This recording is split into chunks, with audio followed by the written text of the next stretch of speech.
Mitandao tuhuma zimejaa, wizi, si madini, si hiki, tuhuma zimejaa, na hili jambo linatakiwa kufanyiwa kazi. Ni hatari sana kwa ustawi wa taifa letu. Tumekuwa tukimsikia Polepole, Mheshimiwa Polepole akisema wazi taarifa mbalimbali za ufisadi mkubwa kwenye madini, kwenye maeneo mbalimbali ambayo msitaki kuyasema.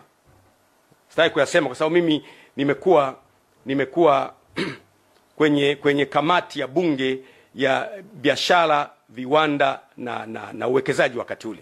Nafahamu vitu vingi. Nafahamu sana kuhusu Liganga na Mchuchuma. Wale wabunge wenzangu tuliokuwa kwenye kamati moja wanajua nikiwa naongea. Nilishaya kusimamia kuhusu Liganga na Mchuchuma. Nikasimama na kuwaelezea kwenye kamati. Nikatoa na document. Nikaonyesha document jinsi ambavyo tumepoteza pesa nyingi. Yaliyonipata Mwenyezi Mungu peke yake anajua. Usiku ule watu walivamia nyumba yangu, wakavunja gari, wanatafuta document kule Dodoma. Kwa hiyo usifikiri kwamba kuna wakati mimi nakaa kimya kwa sababu ya staha. Kuna wakati hauzungumzi vitu ukaleta migawanyiko kwenye nchi. Nasema tena, sometimes we don't talk things because they won't heal the problem. Huongei vitu kwa sababu unahisi ukiongea badala ya kutibu utaleta tatizo, kwa hiyo unaamua kuacha kuongea. Lakini ufisadi, uwizi, kujilimbikizia mali kumezidi. Mimi ipo siku ambayo ikilazimika ninaweza kukutajia akaunti za watu walizo camouflage fedha na kwenye majina ya watu na kampuni tofauti. Naweza kutajia. Lakini nawaza itajenga nini?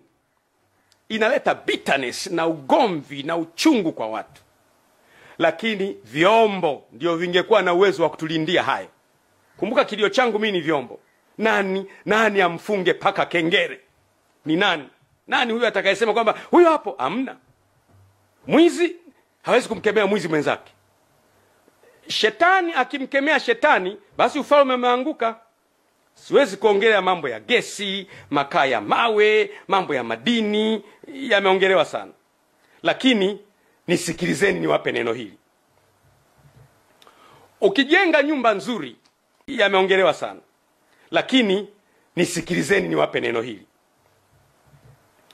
Ukijenga nyumba nzuri, ukaweka uzio mrefu, ukaweka na fensi ya umeme, alafu ukaweka na mbwa wakali sana, German Shepherd, mbwa makubwa, alafu ndani unakula vizuri, una magari mazuri, unaendesha vizuri, alafu majirani zako wana njaa, na wao wanajua kwamba yule jirani mwenye fensi ya umeme na mbwa wakali na walinzi wakali anakula ndani, hauko salama.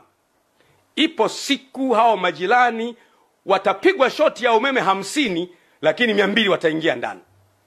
Hivyo ndivyo inaogopesha.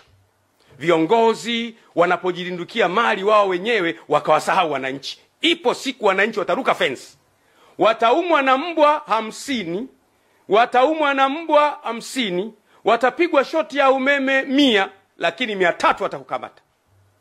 Hatutaki kujenga uchungu kwa wananchi wetu kwa mambo yanayoweza kuzuilika. Ana kusikia kilio cha wananchi. Matokeo ya kutokusikiliza kelele za wananchi inaleta machafuko na migawanyiko siku zijazo. Matokeo ya kutokuwasikiliza wananchi na kelele zao inakuletea migawanyiko na matatizo makubwa siku zijazo. Watu tumeamua sasa, basi wamefunga, tutumie njia ya kutafuta haki kwenye vyombo vya haki. Hatujapata mpaka leo. Mpaka nikiwa naongea leo, hakuna muumini wa makanisa yetu, kanisa halijafunguliwa mpaka leo. Kwa nini? Umekemea utekaji. Narudia tena, funga milele. Utekaji haukubaliki. Narudia tena, funga kanisa mpaka Yesu arudi. Utekaji haukubaliki. Hatutakubali mtu atekwe, awe Muislamu awe Mkristo, aliyechagua kusimama pamoja na wananchi. Narudia tena, I want it to be very clear. Mimi ni mwanachama wa Chama cha Mapinduzi, ni mjumbe wa halmashauri kuu ya Chama cha Mapinduzi, ambaye hakubali utekaji, hakubali uonevu, sikubali ufisadi, nimedhamiria kusimama na kilio cha wananchi na nitasimama nao mpaka mwisho. Na wanachama wenzangu, mnielewe kabisa kwamba nimedhamiria kusimama na wananchi mpaka mwisho, mpaka utekaji uishe. Na tazama kule mbele, asubuhi inakuja na Mungu wetu ni mwaminifu, atatimiza ahadi zake. Asanteni sana wananchi. Mungu awabariki. Mungu aibariki Tanzania. Asanteni.